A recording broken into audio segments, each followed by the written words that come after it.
हरे कृष्णा दोस्तों। आज जो हम बात करेंगे उसका टॉपिक है ओल्ड एज एंड इनसिक्योरिटी। तो हमारा जो मेन ये सीरीज़ है जिसमें 5-6 एपिसोड्स बनाने का मेरा गोल है, जो वुमेन इश्यूज़ के ऊपर ही होगा। तो उसमें हम पहले ओल्ड एज और इनसिक्योरिटी को जनरल समझेंगे और फिर हम उसको जेंडर से रिलेटेड समझेंगे। तो देखिए, जो ये बुढ़ापा है ना, बुढ़ापे का डर हम सबको है। कहीं ना कहीं जितने भी मिडिल एज्ड हैं, जो भी 35, 40, 45, इवन 50 साल के हैं, वो सब अपने बुढ़ापे की चिंता करते हैं। कहीं ना कहीं बैक ऑफ द माइंड उन्हें चिंता रहती है और बुढ़ापे की बहुत सारी चिंताएं हैं। तो एक एक कर कर सभी चिंताओं को हम थोड़ा सा देखेंगे और देखेंगे कि कहीं ये हमारी कंडीशनिंग तो नहीं है। क्या ये वाकई में चिंता है या ये समाज द्वारा चिंता बनाई गई है। आप देखिए, बहुत से जो लोग हैं वो शादी और बच्चे करते ही इसलिए हैं कि अगर हम शादी या बच्चे नहीं करेंगे तो बुढ़ापे में हमारा क्या होगा। तो यही तर्क दिया जाता है, यही लॉजिक दिया जाता है यंग बच्चों को कि शादी कर लो, बच्चे पैदा कर लो टाइम से, नहीं तो फिर बाद में रिग्रेट करोगे और बुढ़ापे में तुम्हारा कोई सहारा नहीं होगा। ये बातें अक्सर हम अपने घरों में सुनते हैं। तो आज हम थोड़ा सा समझेंगे कि क्या इन बातों में सच्चाई है, तथ्य है, या ये सिर्फ कही कही सुनी बात है जो सदियों से चलती आ रही है और उस पर किसी ने विश्लेषण नहीं करा, किसी ने एनालिसिस नहीं करा, किसी ने एक्सपेरिमेंट नहीं करा कि देखते हैं जिन लोगों ने शादी नहीं करी और बच्चे नहीं करे, क्या दे आर अनहैप्पी और क्या they are suffering in their old age in comparison to those who have children and who have married। तो इन सभी बातों को हम थोड़ा सा समझेंगे, विश्लेषण करेंगे, लॉजिकल तरीके से समझेंगे, ताकि जो हमारे डर है वो कम हो सके। हम सबके अंदर डर है, बट कई बार वो डर सोसाइटी की कंडीशनिंग द्वारा दिए जाते हैं, सोसाइटी द्वारा दिए जाते हैं। जैसे अगर आपको 10 लोग बोले कि शेर है, शेर है, शेर है, बाहर मत निकलो, बाहर शेर है, अगर 10 लोग 10 साल तक कॉन्टिन्यूसली आपको बोलते रहेंगे कि बाहर शेर है, बाहर शेर है, बाहर शेर है, बाहर मत निकलो, तो आप मानने लग जाएंगे कि हाँ वाकई में बाहर शेर है। पर आपने जाकर खुद से एक्सपेरिमेंट नहीं करा कि मैं जाकर देखूं क्या वाकई में शेर है कि नहीं है। तो आपने अपनी पूरी जिंदगी शेर के खौफ में, शेर के डर में निकाल दी, जो शेर कभी था ही नहीं। बस क्योंकि 10 लोगों ने 10 साल तक आपको बोला कि शेर है तो आप मान गए कि शेर है। इसी तरीके से हमारी बहुत सी मान्यताएं हैं, बहुत से बिलीफ सिस्टम्स हैं जिनको मानकर हम एक्सपेरिमेंट नहीं करते, हम खोजते नहीं हैं, हम अपना एक्सपीरियंस नहीं बनाते, हम उनको मानकर चल पड़ते हैं। अच्छा, कहीं जगह पर एक्सपीरियंस बनाने की जरूरत नहीं है, दूसरों की गलतियों से सीखा जा सकता है या दूसरों की उपलब्धियों से भी सीखा जा सकता है, जरूरी नहीं है तो वो भी हमें मानना चाहिए। तो ये विवेक होना चाहिए कि कहाँ समाज की बात माननी है और कहाँ समाज को लात मारनी है, ये पता होना चाहिए, ये विवेक हमारे अंदर होना चाहिए। कौन सी बात समाज की माननी चाहिए और कौन सी बात को हमें इग्नोर कर देना चाहिए। तो आज का जो टॉपिक है बहुत ही इंटरेस्टिंग है, जुड़े रहिए, सुनिए, समझने की कोशिश करिए कि जो हमारे डर हैं क्या वो वाकई में वास्तविक डर हैं या फिर वो समाज द्वारा बनाए गए हैं। तो आज का टॉपिक है बुढ़ापा और बुढ़ापे से जुड़ी इनसिक्योरिटी, अनसर्टेनिटी, डर, भय। तो देखिए, सबसे पहले जो है कि बुढ़ापे के लिए हम सबसे पहले क्या करते हैं। सबसे पहला काम एक युवा बुढ़ापे से बचने के लिए या बुढ़ापे में कंफर्टेबल होने के लिए, आपको पता है सबसे पहला काम युवा क्या करता है, एटलीस्ट इस देश के अंदर? जी नहीं, आप गलत सोच रहे हैं। वे पैसे नहीं जमा करता, वो सबसे पहला काम अपने बुढ़ापे को सुरक्षित करने के लिए विवाह करता है। सबसे पहले वो विवाह करता है और विवाह में आप जानते हैं, शादी में आप जानते हैं कितना खर्चा होता है। फिर विवाह करके वो बच्चे पैदा करता है, क्योंकि बच्चे ही तो उसके बुढ़ापे का सहारा है। तो हम युवा जो है अपना बुढ़ापा सिक्योर करने के लिए विवाह कर रहा है, फिर बच्चे पैदा कर रहा है, इस सोच में कि they are my investment, they are going to save me in my old age. But आज आप अपने आप से पूछिए, हम युवा हैं, हम सबकी नौकरियां अपने माँ बाप से कितनी कितनी दूर है। कोई भोपाल में है, कोई महाराष्ट्र में है, कोई कश्मीर में है, कोई आंध्र प्रदेश में है, सब अलग अलग नौकरी कर रहा है। तो हम अपने माँ बाप को कितनी सिक्योरिटी दे पा रहे हैं? दे हैं। आज हम अपने माँ बाप से दूर बैठे हुए हैं। हमारी अपनी प्रॉब्लम्स इतनी ज़्यादा है कि हम माँ बाप की प्रॉब्लम्स को नहीं देख पाते हैं।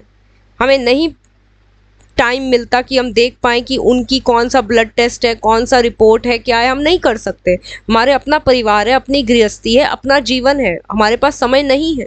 तो आपने ये कैसे सोच लिया कि कल को आपके बच्चे के पास आपके लिए समय होगा, जब आपके पास आपके माता पिता के लिए समय नहीं है और अभी भी आप उन पर ही डिपेंड हो। वो आपकी प्रॉब्लम सॉल्व कर रहे हैं, वो आपके बच्चों को पाल रहे हैं,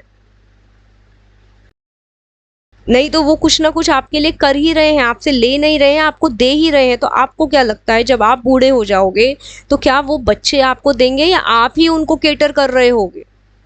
तो ये जो आपने गलतफहमी बनाई थी कि मेरे बच्चे मेरा सहारा बनेंगे, वो तो यही टूट गई, क्योंकि आप आपके माँ बाप का सहारा नहीं हो।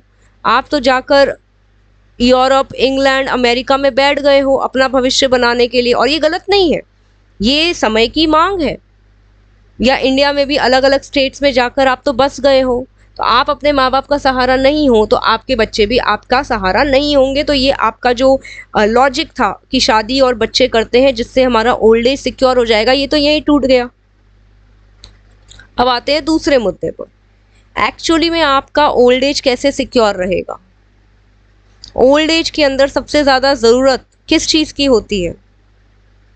4 चीज़ें हम ऐसे डिस्कस करेंगे जो अगर आप अभी अपने यंग एज में, युवा एज में इसको अपनाना शुरू कर देंगे तो आपका ओल्ड एज बहुत अच्छा जाएगा। तो सबसे पहले आपको ओल्ड एज में किसकी ज़रूरत होती है? फाइनेंसेस की, पैसे की। अगर आज आपके पास पैसा है, बुढ़ापे में पैसा है, तो सब कुछ हो जाएगा मैनेज। तो आपको सबसे पहले युवा होकर क्या करना है? पैसे को जोड़ना है, मिनिमलिस्टिक तरीके से जीना है, शादी बच्चे के चक्कर में नहीं पड़ना है। मिडिल क्लास के लिए शादी बच्चे बहुत एक्सपेंसिव हैं। आपको अपना भविष्य सोचना है, आपको अपने लिए पैसे जोड़ने हैं, मिनिमलिस्टिक तरीके से रहना है, दिखावे के अंदर नहीं जाना है, बड़ा घर, बड़ी गाड़ी, इन सब से बचना है, फालतू की शोशा से बचना है, फालतू के ट्रैवलिंग से इधर ट्रैवल उधर ट्रैवल और उसकी वीडियो डाल दो, खालीपन है अंदर और कुछ नहीं है, इन सब चीज़ों से बचना है। अपने पैसों को बचाना है, इससे उस पैसों से आपको ताकत मिलेगी, कॉन्फिडेंस मिलेगा, सिक्योरिटी मिलेगी, सर्टेनिटी मिलेगी, जो आप बुढ़ापे में यूज़ करेंगे। तो पहली चीज़ फाइनेंशियली अपने को स्ट्रांग बनाना। दूसरी चीज़, आपको अपनी हेल्थ पर ध्यान रखना है। ज़्यादातर बुढ़ापे में क्या हो जाता है कि लोगों के पाँव, लोगों की बोन्स, लोगों की ओवरऑल जो बॉडी है, जो फिजिक है, वो कमज़ोर हो जाती है। नो डाउट वो कमज़ोर होगी, पर अगर आपके पास समय है, अभी युवा होने पर आपके पास समय है कि आप साइकिलिंग करें, आप वॉकिंग करें, आप स्विमिंग करें, आप बैडमिंटन खेलें, कुछ ना कुछ आप करिए जिससे आपकी जो बॉडी है, जो फिजिकल हेल्थ है, वो मेंटेन रहे। तो एक तो हो गया फाइनेंशियल, आपको स्ट्रांग होना है। दूसरा हो गया कि आपको फिजिकली फिट रहना है। तीसरा है मेंटल हेल्थ, आपको अपनी, और ये हैबिट्स हैं, जो हैबिट्स आज आप अपनी युवा एज में बना लेंगे, वही हैबिट्स आपको बुढ़ापे तक काम आएंगी, और यही आपकी इन्वेस्टमेंट्स हैं, जमा पूंजी हैं आपकी हैबिट्स।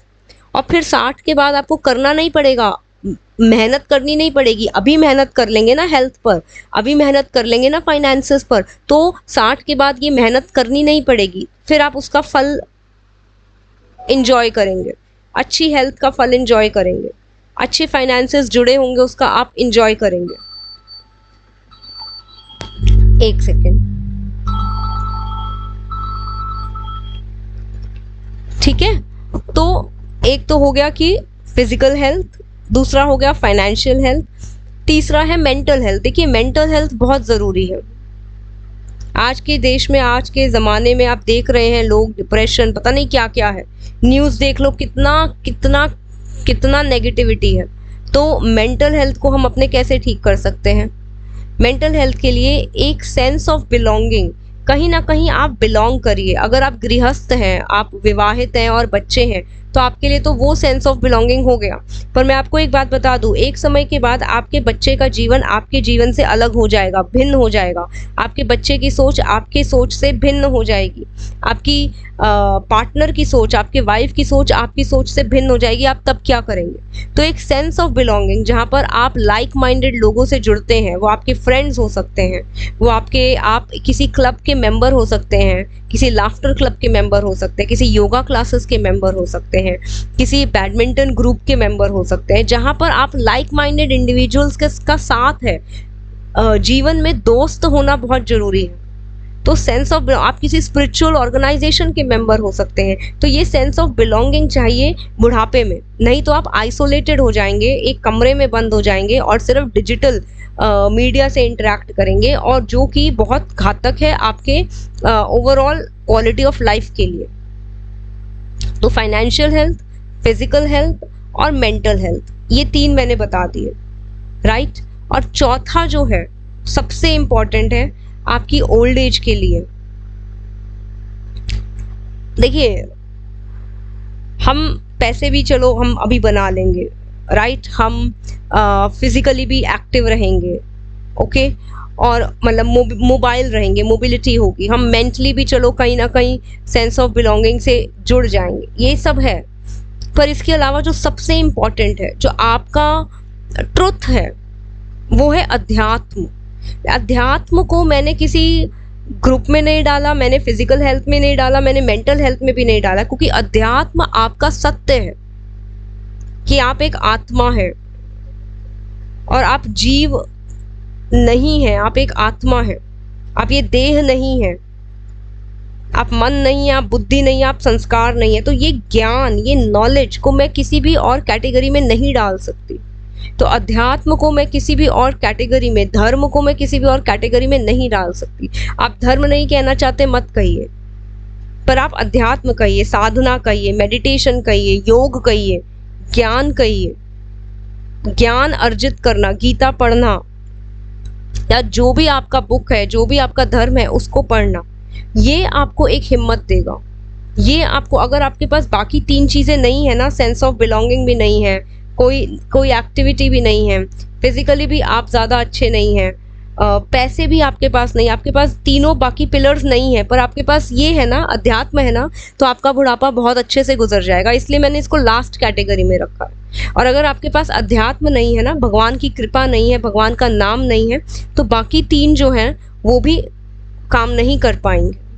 तो बुढ़ापे के लिए हमें क्या चाहिए? हमें पैसे अपने स्ट्रांग रखने हैं, हमें मेंटली सही रहना है, स्ट्रांग रहना है, हमें फिजिकली स्ट्रांग रहना है, और हमें जो है अध्यात्म, भगवान से जुड़ना है, भगवान से जुड़े रहना है, उस शक्ति पर विश्वास करना है। आज देखिए वर्ल्ड में, पूरे वर्ल्ड में, इंडिया की क्या बात करें, पूरे वर्ल्ड में कितनी नकारात्मकता है, कितनी नकारात्मक सोच फैली हुई है। हमें इन सब से अपने आप को बचाना है, और इनको बचाने के लिए एक होप, एक लाइट, एक पॉजिटिविटी जो है वो सिर्फ भगवान में है और कहीं नहीं, और किसी में नहीं। वो पावर किसी में नहीं है, वो सब खाली बैठे हैं।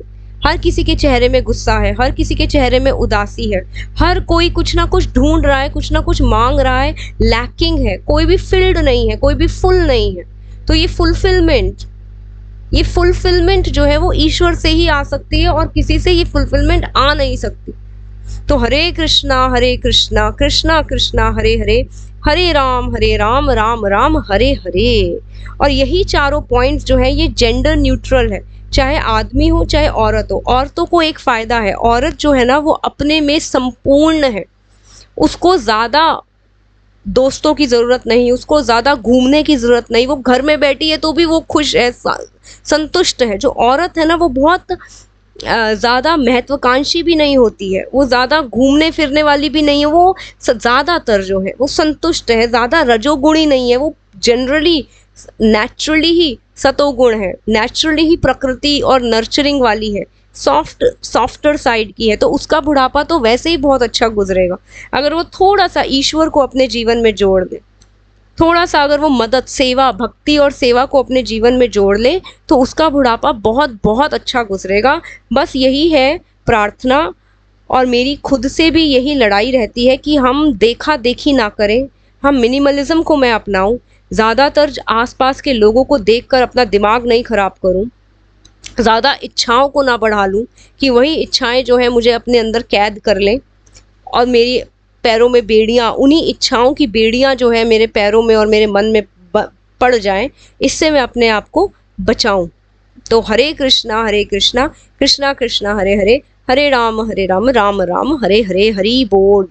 तो आप भी समाज की कंडीशनिंग से बाहर निकलिए, क्वेश्चन करिए कि क्या वाकई में आपको बुढ़ापे में क्या चाहिए। स्ट्रांग रहिए, इंडिपेंडेंट रहिए, भगवान का नाम करिए, अच्छी अच्छी किताबें, ज्ञानवर्धक ज्ञान को अपने जीवन में लाइए, पॉजिटिविटी को अपने जीवन में लाइए, अच्छी बातें सोचिए, और जो समाज ने आपको सिखाया है, हाय तेरा बुढ़ापे में क्या होगा, हाय तेरा ये क्या होगा, आप उनको चैलेंज करिए, बिना एक्सपेरिमेंट करे, बिना एक्सपीरियंस को गेन करे, उन्हें एज इट इज़ मान मत लीजिए, पहले ट्राई करिए।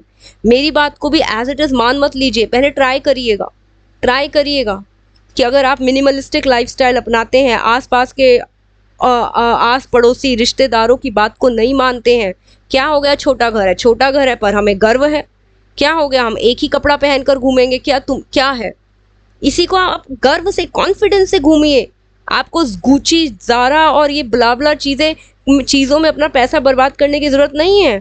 वही पैसा जब आपके अकाउंट में होगा और अकाउंट में नंबर बढ़ेंगे तो आपको खुशी मिलेगी कि ये मेरे बुढ़ापे का सहारा है, ये पैसा आपके बुढ़ापे का सहारा है, आपके बच्चे नहीं।